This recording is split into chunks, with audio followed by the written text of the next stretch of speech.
तुम संघर्ष करो, शेखर भाई तुम संघर्ष करो।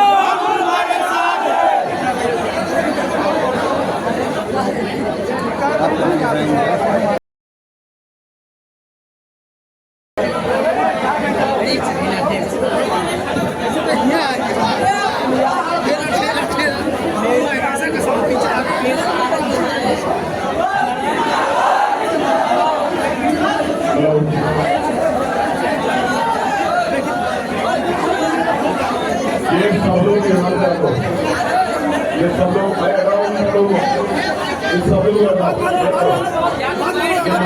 बैठे बैठे आगे खड़े हुए लोग सबको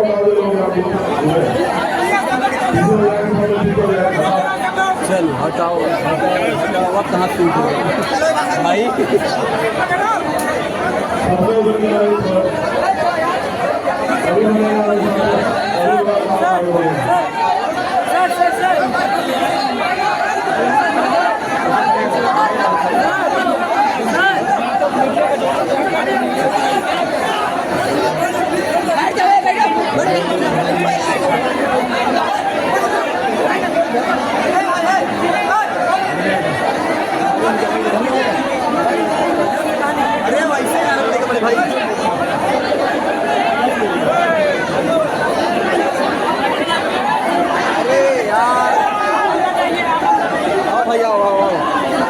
आ जाओ।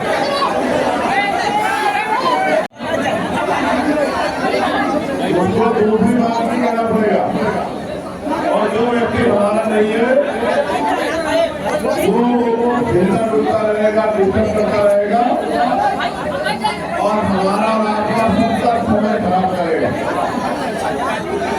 मैं आपसे कुछ बोलना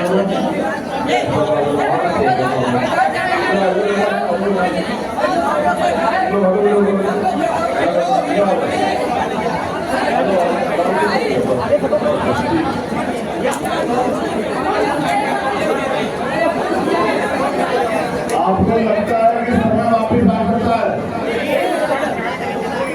अगर इस समय को आप खराब कर दोगे तो ये समय वापस नहीं आएगा, कभी भी वापस नहीं आएगा। बैठ जा यार। और मैंने आपके आपने भी अगर बैठ जाओ कोई नालायक ऐसे तो नहीं गलत की बैठ जा। कहाँ बैठे? अरे यार घूम तो था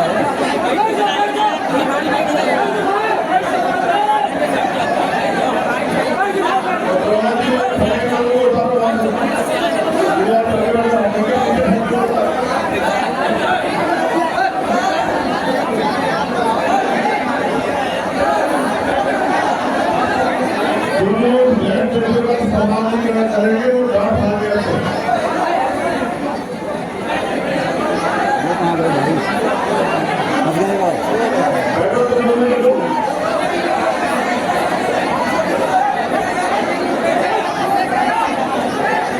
नान के जगह में भरने के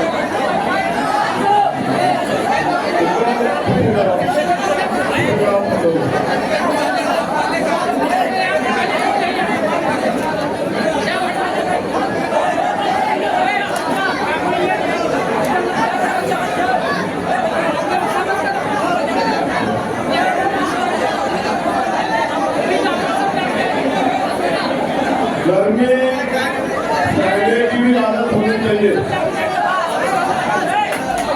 अगर गर्मी सहने की आदत की होगी तो फिर कहीं भी आप परेशान हो सकते हैं। भाई बैठ जाओ यार। आपने किसान को देखा, किसान को भाई थोड़ा से साइड हो जाओ तो इन परिस्थितियों में अपनी फसल को तैयार करता है। कभी जब वो खेत में काम करता है तो बहुत गर्मी होती है।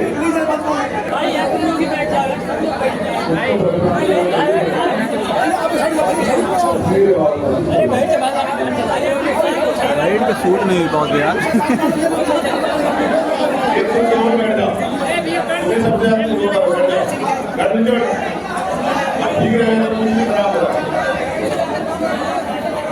देखो जगह कम, ये भाई कहाँ है, काम कहाँ है?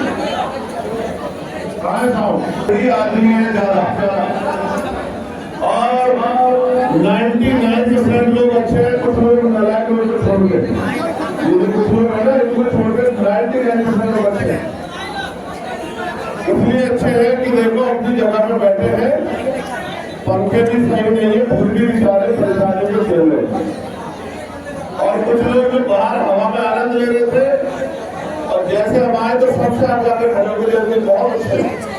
अगर तुम इतने अच्छे थे तो पहले दिन क्यों नहीं बैठना चाहता? ये स्कूल के उस बच्चे के जाते हैं जो सबसे देर में आते हैं और सबसे आगे बैठना चाहते हैं, जिनको आरामदायक सीट भी चाहिए और आएंगे भी देर से। अभी धीरे धीरे लगेगी क्योंकि ये नौजवान है, अनुशासन पैदा हो जाएगा। अब अगले 15-20 मिनट तक अपने अंदर कंट्रोल करो और गर्मी परेशानी झेलो और इन फोटो को यही रखो, यही खराब जीता हमारे लिए। मेरी बात को सुन लो, फोन कहीं नहीं जाने वाले। जब मैं यही खड़ा हूं तो मेरी बात पे गौर करो, कहाँ जाओगे तुम फोटो को?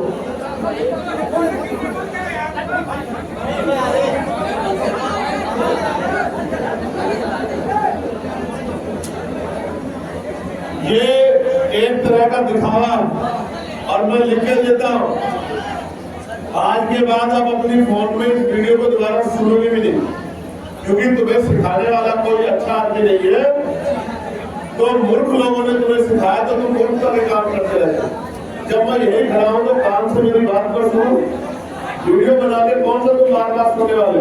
यही मेरी बात को सुनो, अपने दिमाग में रखो, हर जाने उसमें काम करो, कल से उसमें काम करना शुरू करो, सब अच्छा हो जाए।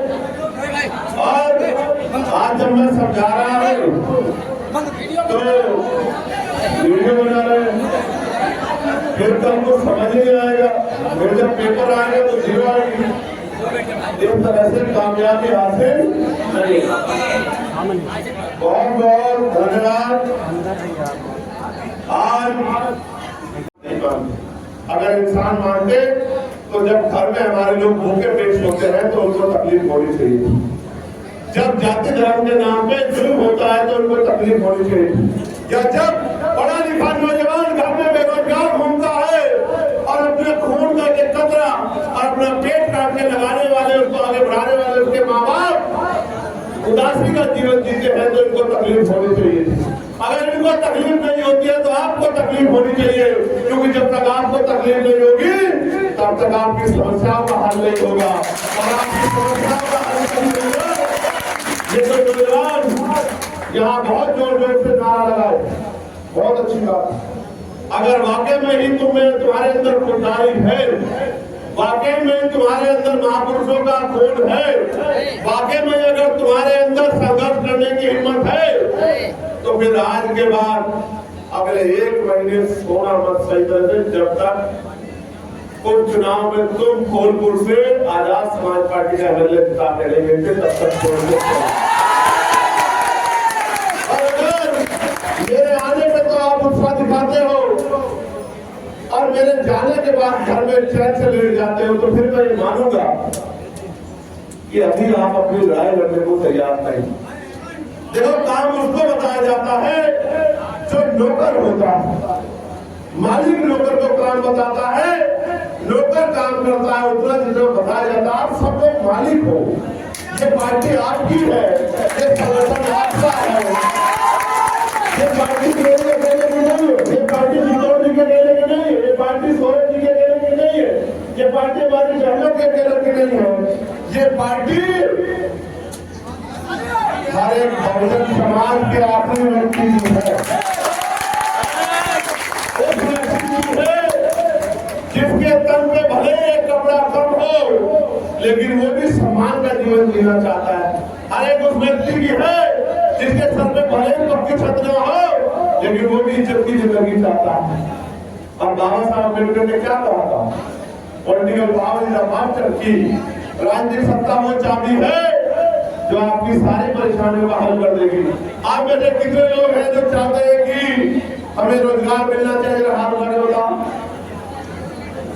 हाथ भैया, किसी का हाथ खाली नहीं है। हाथ नीचे करो तो फिर मांगने वाला नहीं देने वाला बनना पड़ेगा। समझे ना? समझे?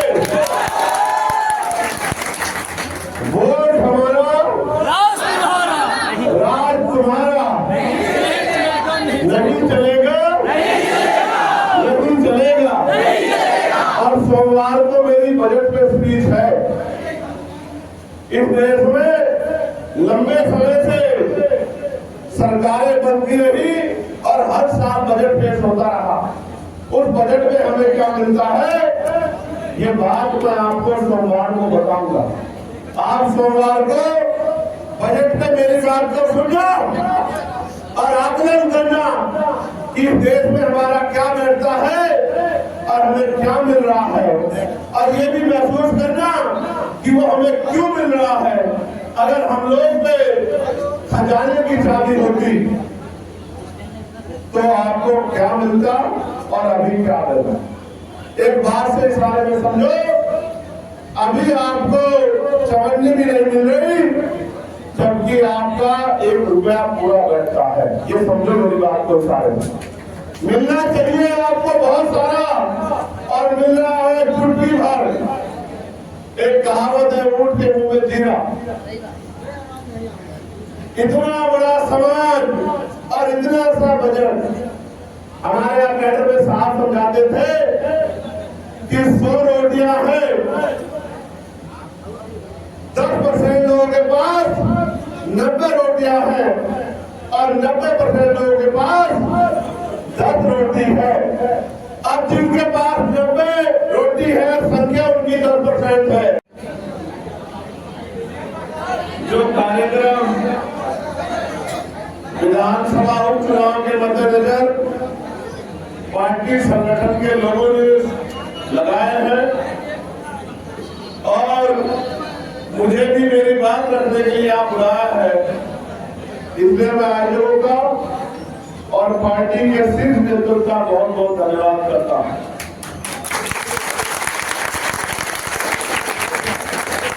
उत्तर प्रदेश के सम्मानित प्रदेश अध्यक्ष जी सुनील कुमार चित्तौड़ जी, भाई सौरभ किशोर जी, नरेंद्र गौतम जी, निजामुद्दीन जी, विजय सरोज जी, चांद वाघमारे जी, अनिल जी, नीरज भाई और तमाम हमारे छोटे बड़े सभी नेताओं का मैं धन्यवाद करता हूं जिन्होंने कार्यक्रम ऑर्गेनाइज किया। अब समस्या ये है कि लोग पैसे देकर रैली करते हैं, उनकी रैली में भीड़ नहीं जाती और यहाँ बिना पैसे दिए जब कार्यक्रम की खबर डालते हैं तो जगह नहीं होती। लेकिन अब जो बात मुझे आपसे कहनी है, मैं ये उम्मीद करूंगा कि अगले 10-15 मिनट आप उस पर गौर करेंगे, क्योंकि अगर आपने उस पर गौर नहीं किया तो फिर मेरे यहाँ आने का और आपका इतना समय खर्च करने का कोई फायदा हम लोग दोनों को नहीं। बहुजन समाज में जन्मे सभी संतों, गुरुओं और महान पुरुषों को नमन करते हुए आज मुझे आपके बीच आने का मौका मिला, क्योंकि दिल्ली में लोकसभा का सत्र चल रहा है। 2 दिन की छुट्टी थी, लेकिन हमने और हमारी पार्टी के सभी लोगों ने ये तय किया है, जिनमें उत्तर प्रदेश के लोगों ने संकल्प लिया है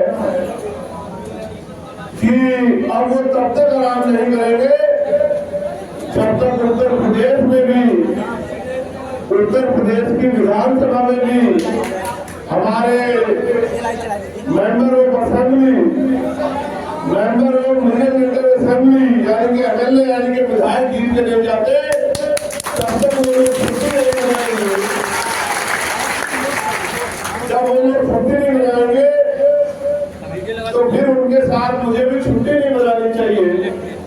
तो 2 दिन का समय था, मैंने भी तय किया उनके आदेश में कि इन दोनों दिनों को हम लोग इलाहाबाद और बनारस के आसपास खर्च करेंगे। मिर्जापुर मैं धन्यवाद देता हूँ पूरे उत्तर प्रदेश की भीम आर्मी आजाद समाज पार्टी की टीम का, क्योंकि पूरे देश में जो आंदोलन भीम आर्मी के माध्यम से हमने शुरू किया था, उसको पहली सफलता उत्तर प्रदेश के अंदर मिली। जहां बड़ी बड़ी पार्टियों का एक भी मेंबर ऑफ पार्लियामेंट नहीं है, उत्तर प्रदेश में कई ऐसी पार्टियां हैं जिनका स्टेट में एमएलए है, लेकिन लोकसभा में एक भी नंबर नहीं है। वही आजाद समाज पार्टी का एक कार्यकर्ता आप लोगों के संघर्ष से लोकसभा में पहुंचा है। आजाद भैया जिंदाबाद। अब तो सारी बात खत्म हो गई जिंदाबाद के बाद। पिछले 75 साल से जिंदाबाद तो कर रहे, पहले आप आगाम कर रहे थे, उससे पहले आपके पिताजी कर रहे थे, उससे पहले आपके दादाजी कर रहे थे, कुछ बदला क्या?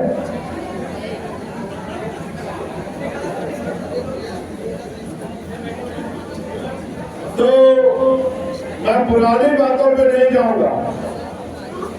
कल आपने देखा कि उत्तर प्रदेश में जबकि हो तो ये सभी जिलों में रहा है, लेकिन परसों शाम गाजियाबाद में, जो कि दिल्ली से बिल्कुल सटा हुआ है, एक अनुसूचित जाति के व्यक्ति की चरचर गोली मार के हत्या कर दी गई और उसके बेटे को भी 2 गोली मारी गई।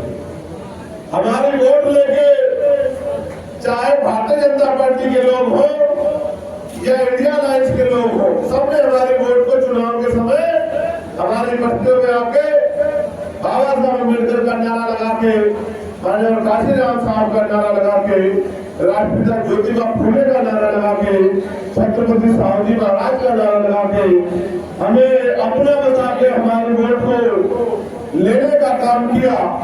लेकिन जब इतनी बड़ी घटना घटी तो किसी के मुंह से शब्द नहीं निकला। आप ये समझिए, सरकार की योजनाओं का फायदा तो जनता को तब होगा जब वो जिंदा रहेंगे। जब वो जिंदा ही नहीं रहेंगे तो सरकार की किस योजना का फायदा उनको मिलेगा? आज उत्तर प्रदेश में जिस तरह का गुंडा राज चल रहा है, जिस तरह के तानाशाही ऑर्डर दिए जा रहे हैं, कहीं थैलियों पर नाम लिखवाया जाता है, कहीं माथे पे जाति धर्म लिखा जाता है, कहीं अधिकार मांगने पे लाठियों से पीटा जाता है, कहीं किन्हीं गलियों में गांव में बहन बेटियों पे जुर्म जाती होती है, नौजवान सड़कों पे रोजगार के लिए त्रस्त है, कोई सुनने वाला नहीं है। पढ़े लिखे नौजवानों को नौकरी की मांग करने पर लाठियों से पीटा जाता है। कोई भर्ती आती है तो घोटाला हो जाता है, कोई भर्ती पूरी हो जाती है तो आरक्षण में घोटाला हो जाता है, कहीं कहीं पर 69,000 शिक्षक भर्ती जैसा घोटाला होता है। जहाँ हमारे हिस्से के अधिकार को सत्ता में बैठे लोग छीनने का काम करते हैं, उसके आगे बढ़ के अभी एक पुलिस की भर्ती आई थी, आपने और मैंने देखा कि नौजवानों को ये आशा उम्मीद है कि नौकरी मिलेगी, लेकिन आपने भी ये देखा होगा वो भर्ती लीक होने के बाद अब तक किसी ने उसकी मांग नहीं उठाई। पिछले 15 दिन से मैं भी उसकी मांग लगातार उठा रहा था कि 6 महीने के अंदर आपने वादा किया था इस भर्ती को पूरे करवाओ। शायद उत्तर प्रदेश की कोई भी सरकार अब जाएगी और वो भर्ती कराने का काम करेगी।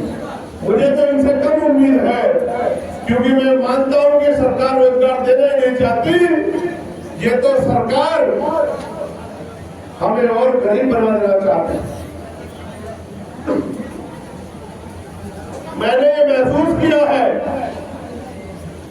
कि अगर किसी को मारना हो, कमजोर करना हो, तो उसको लाठियों से पीटने की जरूरत नहीं है, उसका रोजगार खत्म कर दो। वंचित वर्ग के लोगों को सम्मान का जीवन दिला, सरकारी नौकरी दे। तो इस सरकार ने और सेंट्रल की सरकार ने सारे सरकारी डिपार्टमेंट का निजीकरण करके उनको लगभग प्राइवेट कर दिया कि सरकारी नौकरी ना बचे। सरकारी नौकरी नहीं बचेगी तो मुझे बड़े कड़वे शब्दों में कहना पड़ रहा है कि आने वाले समय में गरीबों के जीवन में कोई बहुत बड़ा बदलाव नहीं हो सकता। इसलिए नहीं हो सकता है कि जब 40-50 हजार रुपए की नौकरी मिलती है तो फिर वो आदमी अच्छा घर भी बनाता है, चलने के लिए गाड़ी की व्यवस्था भी करता है, अच्छा भोजन भी खाता है, सुख सुविधाएं भी प्राप्त करता है। और जब वो 400-500 रुपए की मजदूरी करता है तो जितना पैसा वो कमाता है वो सारा पैसा घर के खर्चों में ही खर्च हो जाता है। महीने के अंत में कुछ भी पैसा उसकी जेब में नहीं बचता। अगर अचानक से कोई बीमार हो जाए तो कर्ज लेना पड़ता है। बहन बेटी की शादी करनी हो तो साहूकार से कर्ज लेना पड़ता है, जमीन को गिरवी रखना पड़ता है, कुछ जमीन बेचनी पड़ती है। अगर किसी बच्चे को पढ़ाना पड़ जाए तो भी कई तरह की समस्या कर्ज वगैरह लेना पड़ता है। तो सरकारी नौकरी के जरिए समाज का कुछ हिस्सा आगे बढ़ा था, ये लोगों पे देखा नहीं जा रहा है, इसलिए उन्होंने सरकारी नौकरियां खत्म कर दी है। और एक जो अभी वो नेम प्लेट वाला विवाद चला उसको मैंने इस तरह समझा कि ये सरकार दूसरे रास्ते से हमारे मुस्लिम भाइयों का रोजगार समाप्त कर देना चाहती है। जब रोजगार ही नहीं होगा तो वो सर उठाने सम्मान का जीवन नहीं जी पाए। ऐसा प्रयास एक और प्रयास भी चल रहा है देश में। वो इसलिए चल रहा है क्योंकि संविधान की वजह से वंचित वर्ग के लोग सम्मान का जीवन प्राप्त करने लगे, नौकरी रोजगार करने लगे, खेती करने लगे, कारोबार करने लगे, जो सरकारें नहीं देख पा रही। तो मैं इस तरह से समझ पाया हूं चीजों को कि अगर आप राजनीति में ताकतवर नहीं होंगे तो आप अपने लोगों का भला नहीं कर सकते। जब तक आप राजनीति में कामयाब नहीं होंगे, जब तक राजनीतिक ताकत आपके पास नहीं होगी, जब तक आपकी बात को कहने वाला नहीं होगा, जब तक आपकी बात को सुनाने वाला कोई नहीं होगा, जब तक आपकी बात को मजबूत से उठाने वाला कोई नहीं होगा, तब तक आपकी सुनवाई नहीं होगी। उत्तर प्रदेश में क्या कोई हमारी बात को उठाने वाला विधानसभा में है? तो नहीं है तो हमें दर्द तकलीफ को समझना चाहिए कि अगर नहीं है तो हमें उसको तैयार करना चाहिए। करना चाहिए नहीं करना चाहिए? सोचो, एक तरफ दिल्ली में केंद्र की भाजपा सरकार से आंख से आंख मिला के आपके अधिकारों के लिए चंद्रशेखर आजाद लड़ेगा, और उत्तर प्रदेश की विधानसभा में आंख से आंख मिला के आपके क्षेत्रों की समस्या के लिए और आपके अधिकारों के लिए आपका एमएलए लड़ेगा, मुख्यमंत्री से आंख मिला के सवाल खड़े करेगा। मैं उस दिन को बहुत जल्द देखना चाहता हूँ। आपके यहाँ उपचुनाव है फूलपुर में, मैं ये मानता हूँ विपक्ष में भी बहुत सारे एमएलए हैं, सत्ता में भी बहुत सारे एमएलए हैं, लेकिन आजाद समाज पार्टी के माध्यम से गरीबों, किसानों, दलितों, पिछड़ों, आदिवासियों, मुसलमानों, जैनों, सिखों, बौद्धिस्टों, महिलाओं की आवाज उठाने वाला एक भी मजबूत आदमी मुझे दिखाई नहीं है। क्या आप नहीं चाहते कि आजाद समाज पार्टी का कोई मजबूत सिपाही उत्तर प्रदेश की विधानसभा में जाना चाहिए? तो वो जाएगा कैसे, ये बताओ? क्या वो सिर्फ नारा लगाने से चला जाएगा? क्या वो सिर्फ स्वागत करने से चला जाएगा? क्या वो सिर्फ रोने चिल्लाने से चला जाएगा? आपने महसूस किया आपके रोने से किसी को दर्द होता है क्या? आपके मरने से किसी को दर्द होता है क्या? आपके भूखे पेट से किसी को तकलीफ होती है क्या? आपके सड़क पे अस्पताल में मरने से किसी को तकलीफ होती है क्या? सच ये है